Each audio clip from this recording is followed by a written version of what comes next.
আজকে একান্ন কালীবাড়ি মন্দিরে বহু ভক্তদের আগমন দেখেছি। কেউ এসছেন এখানে আসাম থেকে, কেউ এসছেন বনগাঁ থেকে, বিভিন্ন গ্রাম থেকে, প্রত্যন্ত গ্রাম থেকে অনেকেই এসছেন। এবং এই যে পরিবারটি, এনারা এসেছেন জামশেদপুর থেকে, তাই তো? এবার বলুন, আপনাদের এই মন্দির দর্শন কি এটাই প্রথম? হ্যাঁ, এটাই প্রথম। আর এর এর আগে 4বার আমি দুর্গাপুরে গেছিলাম। দুর্গাপুরে গেছিলেন? হ্যাঁ, আচ্ছা, আমার সেখানে ছেলের জন্য, মেয়ের জন্য আচ্ছা আমি করেছিলাম, দেখিয়েছিলাম, জিনিসও নিয়েছিলাম, মানে কাজ হয়েছে। নমস্কার, আমি আপনাদের জয়দেব শাস্ত্রী। রাতে 3টে বাজলে কেন আত্মারা ডাকে, এটা অনেকের কিন্তু প্রশ্ন। সত্যি রাত 3টের সময় বা নিশির রাতে 2টো, 2:30, 3টে এই সময়টা না আত্মার একটা ভাইব্রেশন দেখা দেয়। এবং কিছু আত্মা কিছু বলতে চায়, কেউ বুঝতে পারি ভালোভাবে কেউ নিতে পারি না, ভয় পাই।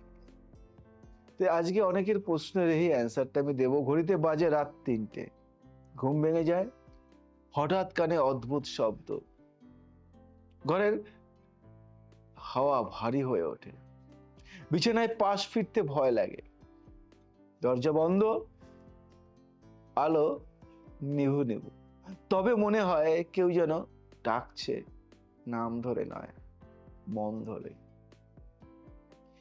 এই 3টের সময়টা সঙ্গে ভয় মেশানো। গল্প শোনেননি এমন কেউ নেই, কিন্তু প্রশ্ন হলো কেন ঠিক এই সময় আত্মারা ডাকে? এটা কি শুধুই কল্পনা, না একেবারে বাস্তব চেতনা স্ফুরণ? কি এই নিয়ে আজকে আলোচনা করব। তো যারা আমার এই অনুষ্ঠান দেখছো তাদের সবাইকে বলবো, একদম চোখ সরাতে পারবে না। রাত 3টে, দ্য উইংস আওয়ার, নাকি তান্ত্রিক সংকেত ঘন্টা। পশ্চিমা লোককথা একে বলে ওয়াচিং আওয়ার। যখন অশরীরীরা সক্রিয় হয়ে ওঠে, জীবিত ও মৃতের জগতের পর্দা পাতলা হয়। কিন্তু ভারতীয় তন্ত্রে একে বলে কি কি বলে? মহাশূন্য সংক্রমণ কাল। কি?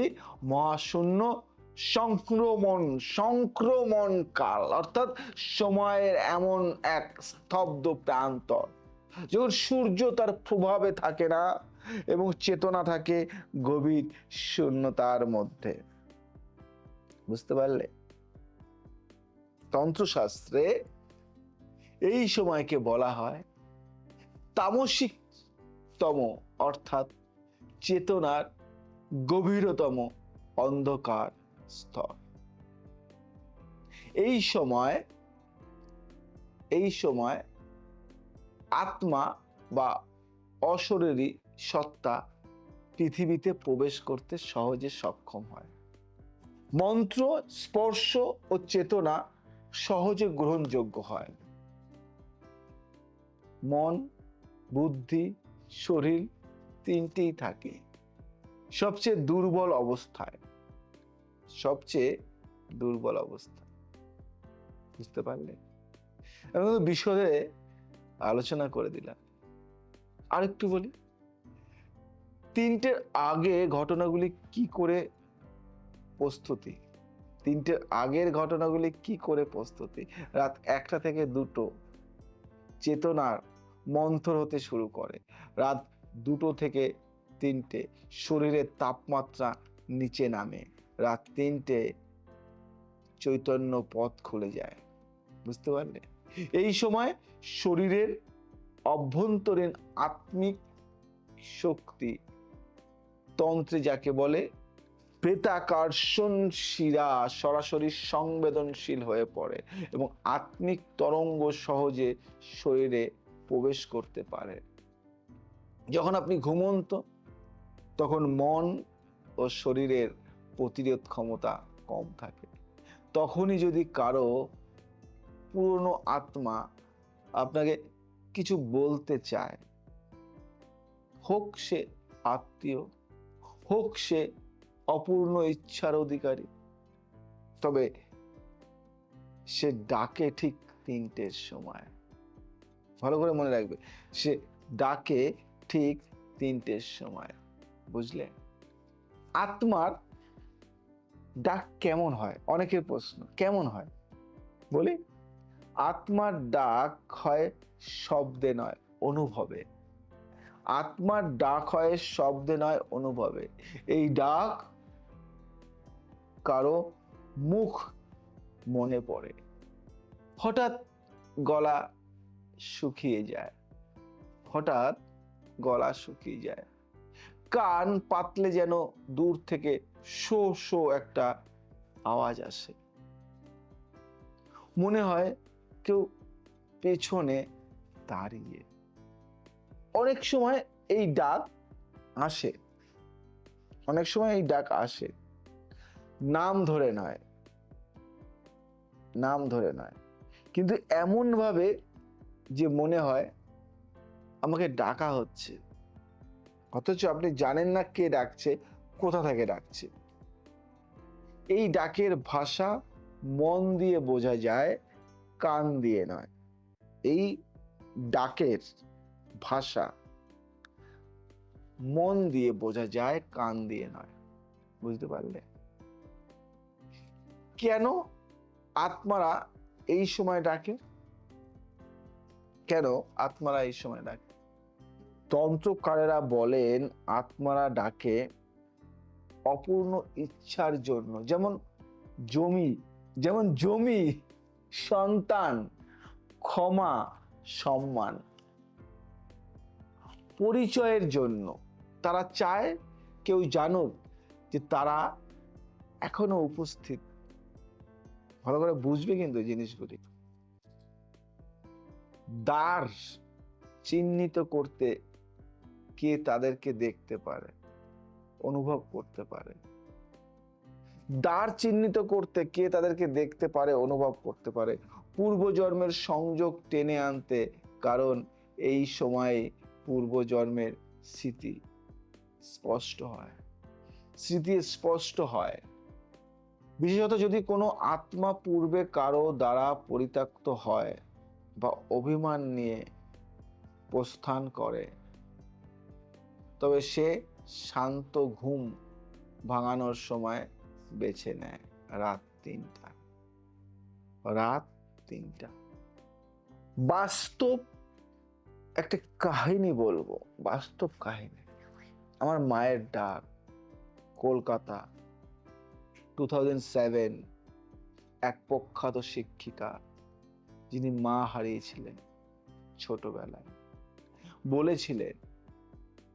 বলেছিলেন প্রায় প্রতি বছর মহালয়ের সপ্তাহে ঠিক 3টে ঘুম ভেঙে যায়। ঘরের বাতাস, ঘরের হাওয়া ভারী হয়ে আসে, জানালার কাছে হালকা শব্দ, এবং মনে হয় মা দাঁড়িয়ে আছেন, কিছু বলতে চাইলেন কিন্তু মুখ নেই। পরে জ্যোতিষাচার্য বলেছিলেন আপনি পূর্বজন্মে আপনার মাকে কথা না দিয়েই ছেড়ে গিয়েছিলেন, তিনি এখনো অপেক্ষা করছেন। বুঝতে পারলেন? কিছু কিছু গল্প কথা হলেও কিন্তু সত্যি, কিছু কিছু গল্প কথা হলেও সত্যি। যাই হোক, আমাদের একটা ফোন এসছে, আমরা একটু আলোচনা করি, তারপর আবার আমরা ফিরবো। কে আছো আমাদের সাথে? নমস্কার স্যার। নমস্কার। নমস্কার। নমস্কার স্যার, আমি উড়িষ্যা থেকে বলছি স্যার। আচ্ছা আচ্ছা, উড়িষ্যা থেকে। কি নাম তোমার? রাজীব সরকার স্যার, রাজীব সরকার। আচ্ছা আচ্ছা আচ্ছা, কার সম্বন্ধে তুমি জানতে চাইছো? স্যার, আমার মেয়ে আছে, বাচ্চা মেয়ে। ও না রাত্রিবেলা খুব কেঁপে ওঠে। এবার আমি এখানে খুব টেনশনে আছি, মানে খুব কেঁপে ওঠে, মানে প্রচন্ড জোরে কেঁপে ওঠে ও। আর ও এই জন্য খুব দিন দিন খুব রোগা হয়ে যাচ্ছে। আচ্ছা আচ্ছা, আমি এই নিয়ে একটা প্রোগ্রাম করেছি, তোমরা আমার অ্যাস্ট্রোলজার জয়দেব শাস্ত্রী যে চ্যানেলটি আছে সেই চ্যানেলে তোমরা দেখবে। আর তিনটে জিনিস জানতে চাইবো, সেই তিনটে জিনিস তুমি বলবে। 1 নম্বর হলো, তোমার মেয়ের বয়স কত এখন? আমার মেয়ের বয়স এখন 9 বছর স্যার। আচ্ছা, রাতে বাথরুম করে বিছানায়? হ্যাঁ, এখনো অবধি করছে ও। করছে। 3 নম্বর, মানে হঠাৎ করে ঘুম ভেঙে যায়, কান্না করে, হ্যাঁ হ্যাঁ জেগে ওঠে হঠাৎ করে, ঘুম ভেঙে জেগে ওঠে এবং মা বা তোমাদের ডাকে। হুম। ডাকে। হ্যাঁ, এই জন্য বলছি, খুব কেঁপে উঠে একদম জেগে উঠে ও মানে হয়ে যায়, মানে কান্না করে দেয় বা ডাকে জোরে জোরে হাত আচ্ছা পা করে। আচ্ছা আচ্ছা আচ্ছা, তুমি একটা সত্যি কথা বলো তো, তুমি যে বাড়িতে থাকো সে বাড়িটা কি পুরনো বাড়ি, মানে পুরনো বাড়ি কিনেছো, বা মানে এই বাড়িতে কেউ অপমৃত্যু বা সুইসাইড করেছিল কি? স্যার, এটা তো আমি বলতে পারবো না, বাট আমি বাড়িটা পুরনোই কিনেছি। আপনি তো ঠিক বলছেন, বাড়িটা পুরনো কিনেছি। পুরনো কিনেছো, ইয়েস। বুঝতে পেরেছি আমি। কিছু নেগেটিভ সোর্স বা কিছু নেগেটিভ ওয়াইফ তোমার সন্তান দেখতে পাচ্ছে, তার জন্য, বা কিছু ভাইব্রেশন নেগেটিভ রয়েছে, যার জন্য এই বাড়িটা খুব একটা সুবিধার নয়। দেখবে এই বাড়িতে তোমরা আসার পর থেকে অবনতির দিকেই যাচ্ছ, উন্নতি নেই, এবং একের পর এক শারীরিক অসুস্থতায় ভুগছ, শরীর ভালো যাচ্ছে না, এবং বাড়িতে কিন্তু সুখ শান্তি নেই। অর্থ, যশ, খ্যাতি ভালোই ছিল তোমাদের, কিন্তু এখন যেন কেমন ছন্ন ছাড়া। আর বাড়িতে আসার পর থেকে যেন কোনো কিছু ভালোই লাগে না, অশান্তি, ঝামেলা, ঝুট ঝামেলা লেগেই আছে, এবং বাচ্চা শারীরিক দিক দিয়ে খুব সমস্যা, ডক্টর দেখিয়েও সেই ফল পাচ্ছ না। ডক্টর কি দেখিয়েছিলে বাচ্চাকে? হ্যাঁ, আমি একজন এখানকার যে ভালো ডাক্তার আছে আমি তাকে দেখিয়েছিলাম, কারণ আমার একটা মাত্র মেয়ে তো। বাট ডাক্তার তো বলছে ওর সবকিছু রিপোর্ট নর্মালই আছে, হয়তো ঘুমিয়ে কোনো স্বপ্ন দেখছে তার জন্য জেগে হচ্ছে, এটা নর্মাল বলছে ডাক্তার। ডক্টর কিন্তু বলছে হয়তো স্বপ্নতে ভয় পাচ্ছে। হ্যাঁ, ভেঙে যাচ্ছে, এতে মনে হচ্ছে যে ব্যাপারটা নর্মাল নয়। দেখো ডক্টর সে নিজেও কিন্তু বলল যে হয়তো কোনো স্বপ্ন দেখে আটকে উঠছে। ইয়েস, ঠিকই বলেছে, অবচেতন মনে।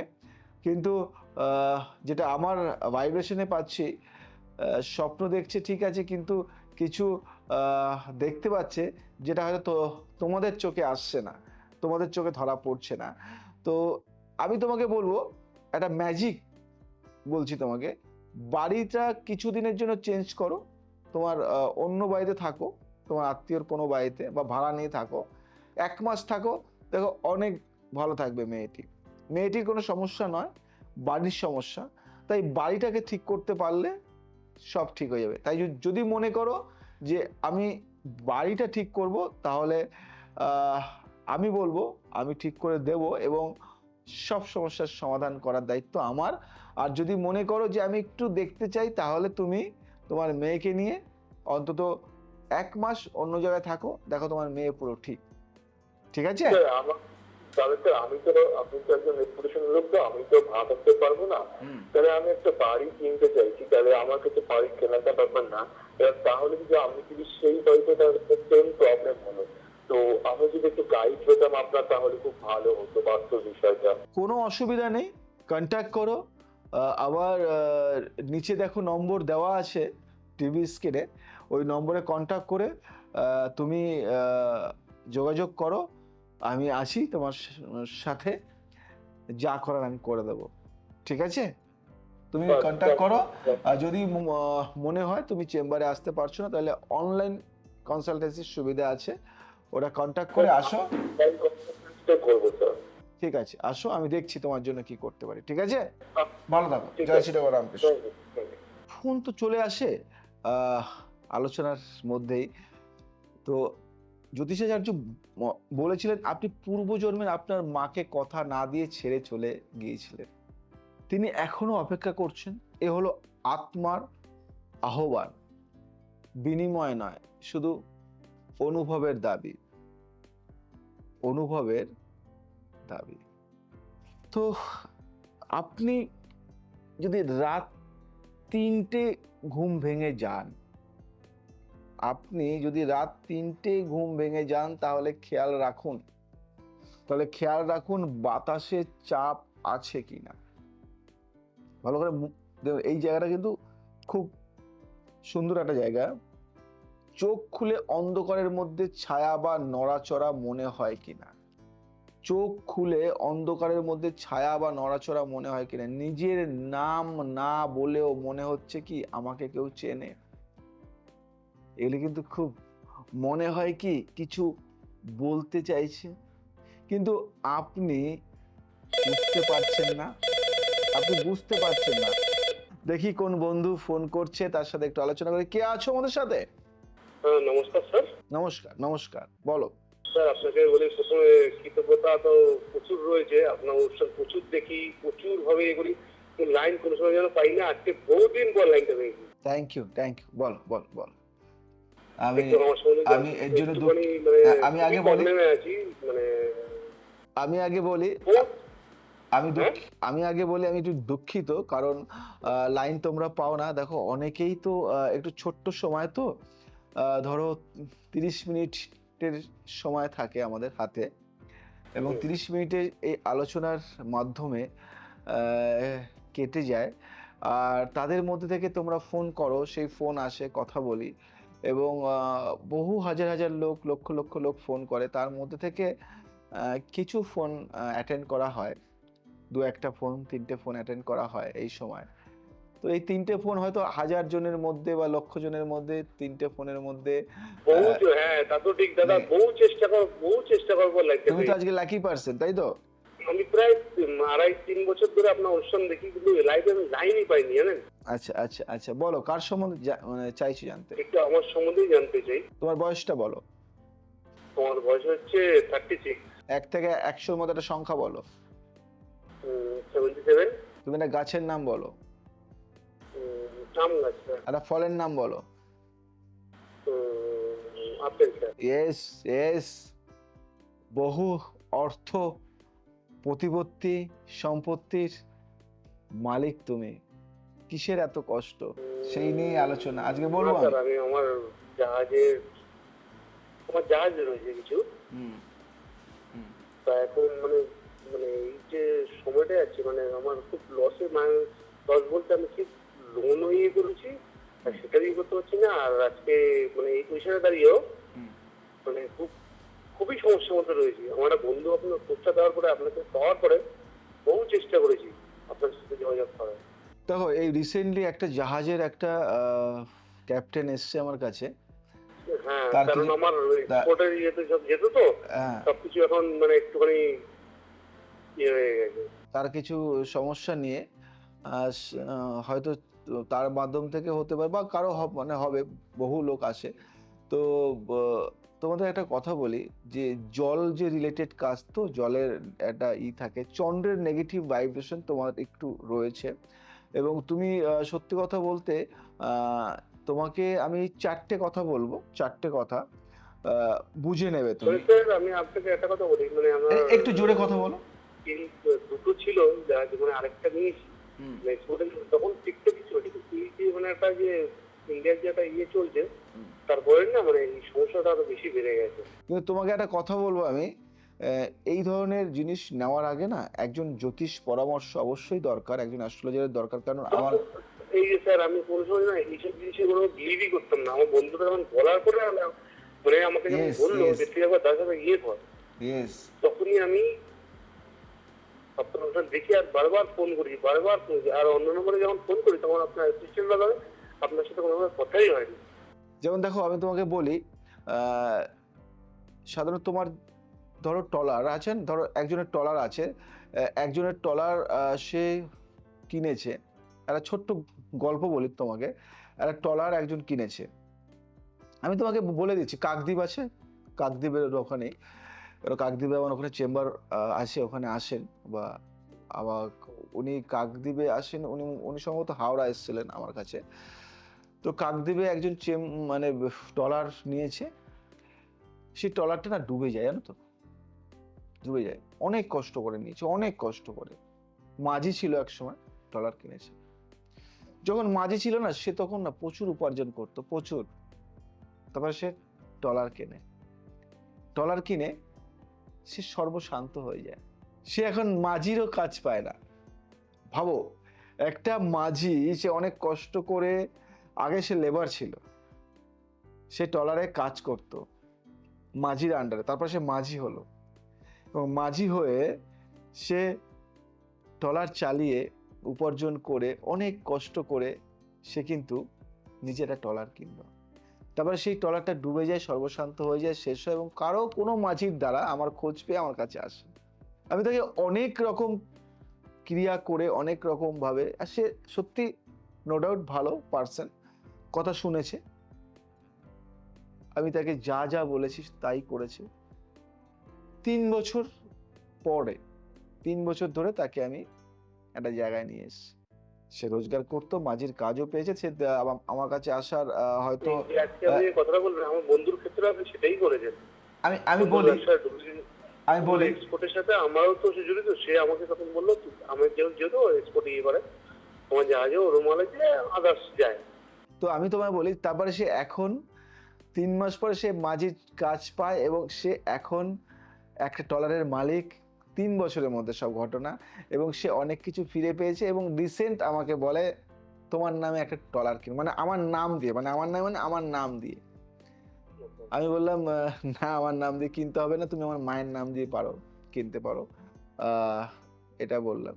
তো যাই হোক, মানে আমার মা মানে মা কালী, মায়ের নাম দিয়ে বললাম, মা তো 51 বাড়ির, মানে 51 কালীর নাম দিয়ে তুমি কিনতে পারো।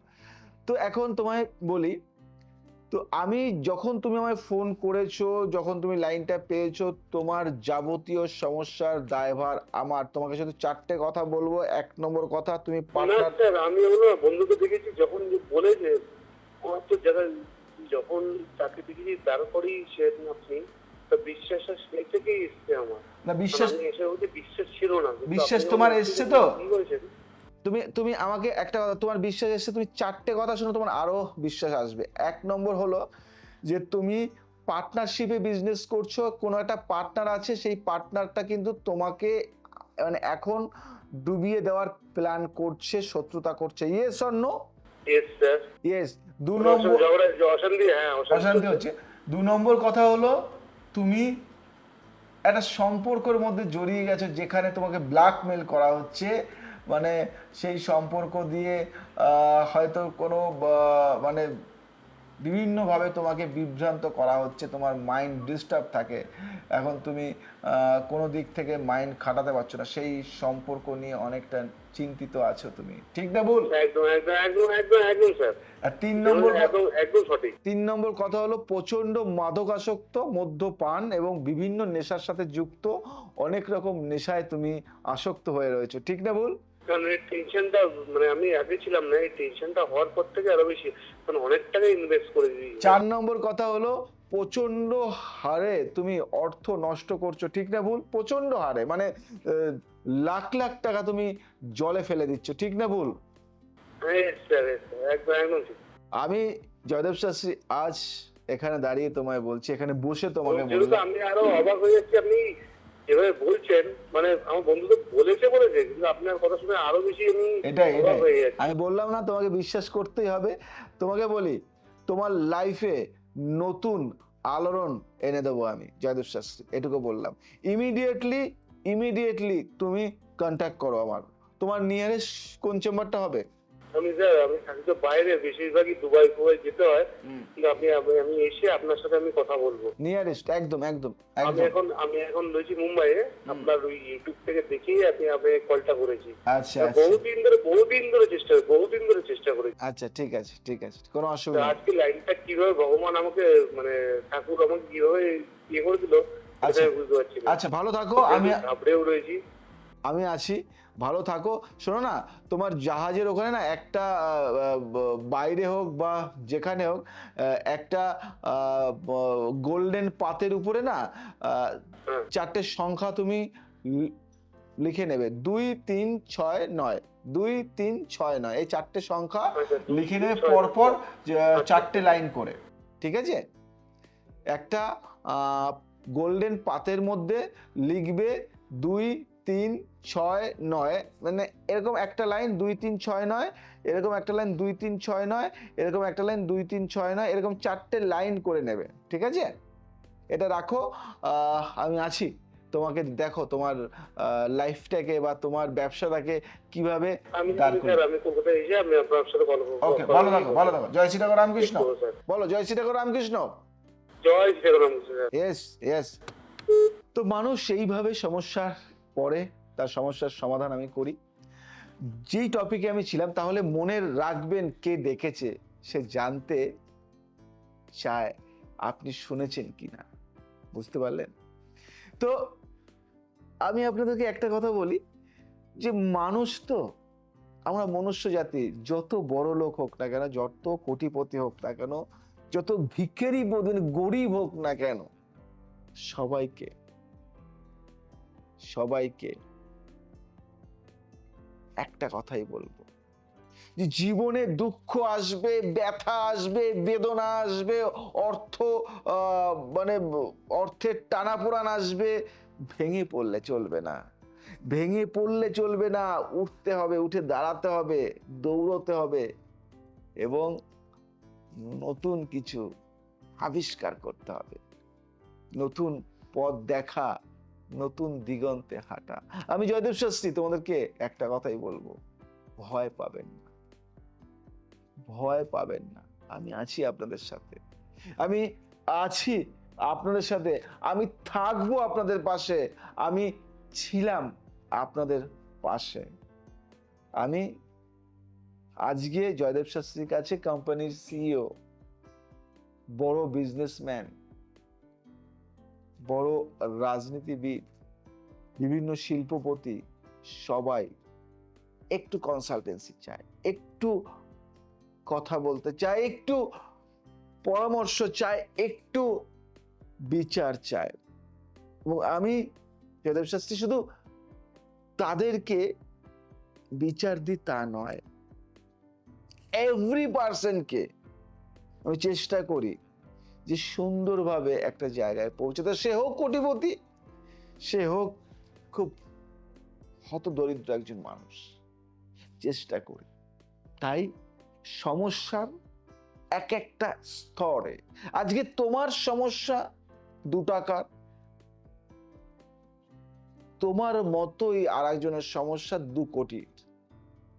তো সমস্যা ডিফারেন্ট, তার ব্যালেন্সটাও ডিফারেন্ট। তো আমি জয়দেব শাস্ত্রী, আমি চেষ্টা করি যতটা তাদেরকে ভালোভাবে ঠিক করা যায়। ভালো থাকতেই হবে এবং ভালো থাকার রসদ আমি তোমাকে দেব। হোক না তোমার ব্যবসা মন্দা যাচ্ছে, আমি আছি তোমার সাথে। হোক তোমার সন্তানের পড়াশোনাটা ভালো হচ্ছে না, আমি আছি তোমার সাথে। হোক না তোমার স্বামী স্ত্রীর মধ্যে অশান্তি, আমি আছি তোমার সাথে। হোক না তোমার শত্রুতা, এনিমি বেড়ে যাচ্ছে, আমি আছি তোমার সাথে। তোমার ব্যবসা দিনের পর দিন খারাপের দিকে চলে যাচ্ছে, আমি আছি তোমার সাথে। তুমি যে বাড়িতে থাকো সেই বাড়িটা ভালো নয়, সেই বাড়িটা অশুভ আত্মার বাসস্থান, এবং তুমি দেখছো, ভয় পাচ্ছ, ক্ষতি হচ্ছে, আমি আছি তোমার সাথে।